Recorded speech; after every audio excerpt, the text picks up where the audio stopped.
I've been listening carefully to all the speakers today and thinking, yes, I can relate to that. Maybe I should change what I'm going to say. And when I went to college, I went to a school that had a quota of 25% women.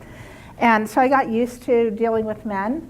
And many of the jobs I had were male-dominated, some of the other people said. So this is, I think, the first time I've been able to talk to a mostly women group, so that's very exciting, and I'm happy that you're all here, and welcome to the few men who are scattered around. It must be nice for you to experience what it's like to be one of us for a change. So I'm not going to talk about my personal story so much, other than to say that my undergraduate work, I got to learn about systems thinking from people who wrote a book called The Limits to Growth. We did a model of the world that said if you have exponential population and resource use and pollution in a finite system, you end up with overshoot and collapse. And in fact, that's what we're heading into.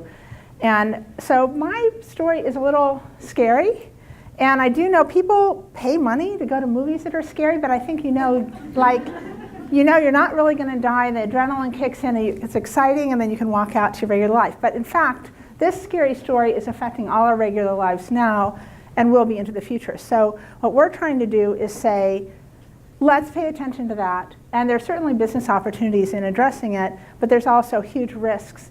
And the business case for a planet that is not habitable there is no such business case, right?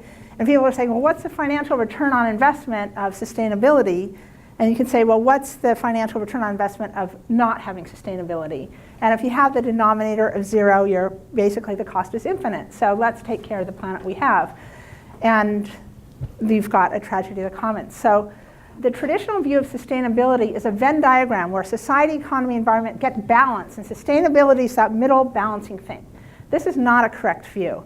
Really, the economy is a wholly owned subsidiary of society. You can't have an economy without rule of law, without language and finance and roads and all the kinds of things that government and culture and society provide, education, all that. And none of those would exist without an environment that's relatively stable, where you can grow food, where you know you'll have enough water, where the storms are survivable. And so this is really the way to be thinking about sustainability, that the economy is not equal, it is a wholly owned subsidiary of society and in turn of the environment. So the consequences of the climate change that we're experiencing include things like heat and smog, drought, impacts on food production. This is my really pretty scary, disappointing slide. If you look at the picture on the right, you'll see what this area will be underwater, not too far in the distant future. It's hard to think about that because those effects are uncertain. We don't know exactly when they're going to happen, but we know we're going in that direction. And we know there's something called the hydrological cycle. You all probably learned about it in 4th grade. And what happens is when you heat up the atmosphere, that heat gets absorbed into this giant heat sink called the ocean. And what happens when water gets warmer? It expands. And when you melt ice, it's on land, and it goes into the water. That also can make the sea level go up. And storms and precipitation are getting dislocated. So we have more drought, and other parts of the US and the world have more floods.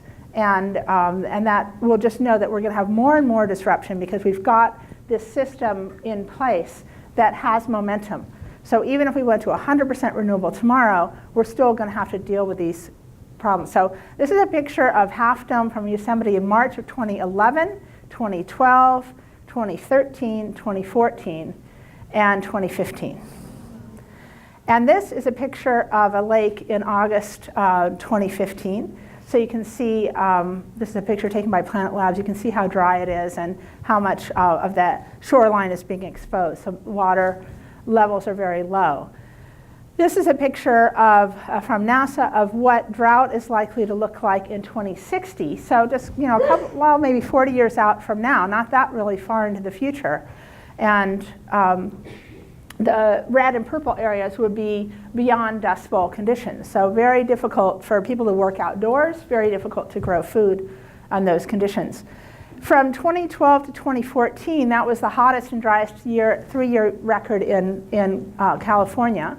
So this is a nice chart of dry, cold, hot, wet, hot, and there we are. And if you add in this year, which is even hotter and drier, we even further out. And this is tree year data, and this is the driest 4-year stretch in 1,000 years, according to tree ring data, which is probably pretty reliable record of how much water there is. So these are scary statistics, and we should be scared. And even so, there's even something even a little more complicated. So how many people drove here today? Okay. How many people drove an electric vehicle or a bicycle here today? Okay, great. And so all of us who drove gasoline cars, actually today I rode my bike, but gasoline cars, the emissions today take about 20 years to create heat in the atmosphere tomorrow, or 20 years from now. So the heat we have today are the emissions from our driving 20 years ago, or our burning coal, or whatever else we were doing that was generating greenhouse gas emissions. So if you imagine these buckets, the greenhouse gas emissions are the first bucket, then there's a delay, and that creates heat, because the atmosphere gets thicker. That heat is absorbed by the oceans, and then the consequences of heat. And I showed already some of those consequences of heat. In a good system, you get feedback. So like how many people have driven a Prius where or your car shows you your gas mileage, and it becomes a little game. You try to get more and more efficient. That's an example of feedback. So it's modifying your behavior because you're getting data. But if I polluted 20 years ago, I don't get feedback that this drought is X% caused by me. There's no feedback, there's no accountability. I'm a public official, I ignored the warning signs, I did nothing. I'm out of office, too bad. So Sustainable Silicon Valley is trying to make a difference in a system where there's all this momentum and where every business is chartered, especially if they're not a B Corp, where they are trying to maximize financial returns. And so they draw a very small circle of responsibility and say, I even worked for a semiconductor company which had a 2-week period. And so they weren't even thinking about a quarter. They were thinking about what are our sales and our results in 2 weeks. I worked for another company that had a 1-year sales cycle, but after 6 months they got tired of their new innovation. It wasn't working. So if you're a community of people who are all optimizing, a good capitalist wants slave labor and no environmental controls. That's why we do labor far away and pollute in other countries. You're maximizing your profit. But if the business case of having a habitable planet is also something you have to balance, how do you bring that sense of responsibility when you have to kind of choose to take care of the commons, and the people who rape the commons win the financial game? So I think it's really up to all of us to say, wait a minute, that's not the game I want to be part of. I have children, I hope to have grandchildren someday, or I have nieces and nephews or neighbors or something like that. So Sustainable Silicon Valley connects businesses and innovators, et cetera, as Lisa Ann said, and our mission is to get people to collaborate, to work on problems they can't solve by themselves. So lots of different partners, including Google, and 3 main projects. We work in a low-income community in East Palo Alto, bringing renewable energy and efficiency and trying to help bring those kinds of resources to help a net positive community. We have a big project on water saying let's reuse every drop of water over and over and not be flushing our toilets with drinking water. And then I get to be on the sustainability committee for the Super Bowl. I don't get any tickets. I don't think I get to go, but it is really fun to work on. And they are doing amazing things. It's worth checking out their website. This is a picture of Leah and Chris Martinez. They just got solar from Grid Alternatives on their house last Saturday. So that's exciting. And we're working with the Ecumenical Hunger Program, where Leah works to help reach out to very low-income people to get them to take advantage of the solar and energy efficiency kind of things. With water, we're looking at how can you have an integrated approach to water management. So you think about, I'm responsible for all the water, stormwater, groundwater, gray water, black water on my site. I have a whole bunch more slides that I'm not going to be able to go through about teaching you all about water. There's a really cool building at NASA called Sustainability Base. It uses International Space Station technology. San Francisco is treating black water on site at their SFPUC headquarters. So there's lots of technology that exists, and we're trying to help get those projects implemented and then get the policies to support them San Francisco's done that. And think about smart grid for water. How can you bring technology and know-how to manage our water resources so that every drop gets precious, is treated as precious as it is? These solutions require collaboration, and we really want to remember that our goal is to ensure a habitable planet. And we are not on that path. So I want to challenge each of us to think about what can we do personally in our institutions. Everybody has a lot of spheres of influence. If you have kids, you've got a soccer team and you've got school, you've got neighbors, you have church or your faith community or your clubs, your colleagues at work, you have your investments. We have we have our voting ability if we are citizens here. If we're not, then you hopefully are voting in your home country.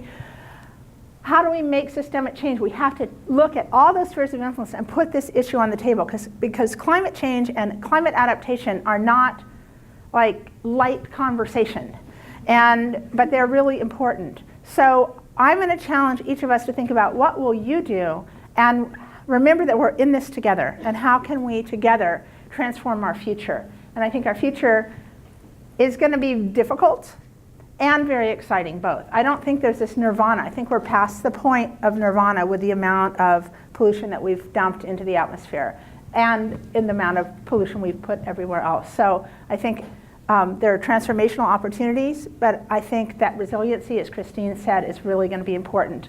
And we need to work together to have a good life and to protect this beautiful planet. Thank you.